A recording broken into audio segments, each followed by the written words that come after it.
ये दूल्हा बचाता ऐसे যাত্রা কাছে না কালকে হচ্ছে সারা রাত আমি ঘুমাতে পারিনি কারণ সর্দি নাক একেবারে বন্ধ হয়ে গেছে আমি নিঃশ্বাস নিতে পারছিলাম না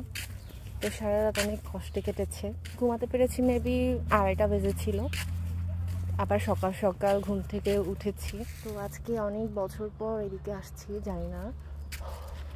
আমি এখনো হাঁপাই গেছি কিন্তু লাস্ট কবে আসছি এটা আমার মনে নেই তোমাদের দেখাবো এই যে সামনে হচ্ছে ছোট ছোট বাচ্চারা রাবার তুলতেছে আমি তোমাদের দেখাবো শিওর না রাবার তুলতেছে কিনা বাট এখানে আছে ওরা সো সাথে থাকো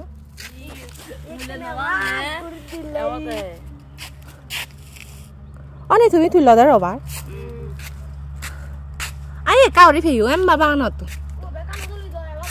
এবার তুলতে এখন নাকি তুলতেছে তার জন্য একটু কম পেয়েছে এই যে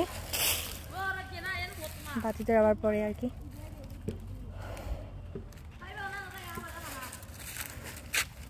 সো অনেক বড় আমরা সোজা চলে যাচ্ছি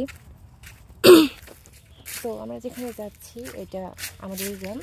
শুধু হচ্ছে পাড়াগুলোর ভাগ আর কি তো এই পাড়াটার নাম হচ্ছে রাবার বাগান আমাদের পাড়া থেকে খুব একটা বেশি দূরে না 10-11 মিনিটের দূরত্ব হবে যদি আমরা হেঁটে যাই তো আমরা পুরাটা রাস্তা হেঁটেই এসেছি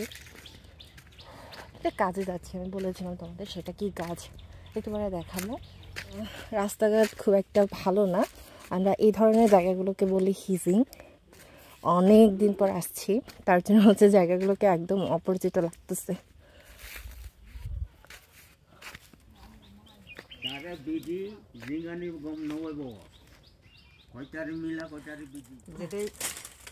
দুগুলো ফিসিং ñong에 দুগুলো ফিসিং ñong에 ये দুগুলো বসাতা এই সে পুরো যাত্রা কাছে না বজে বজে সিরে সে পুরি বসি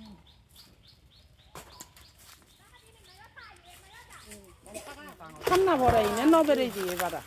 হাতলুম চলে একটা লেগে বেকুন তেনা বড়া এনে বুড়ো ইয়ন গোটা ছেলে বুড়ো ইয়ন একদিন তো বাতি হই ইয়ন কয়েকদিন ছেলে ফাগিবো ফাগে হেবারিব এই হাত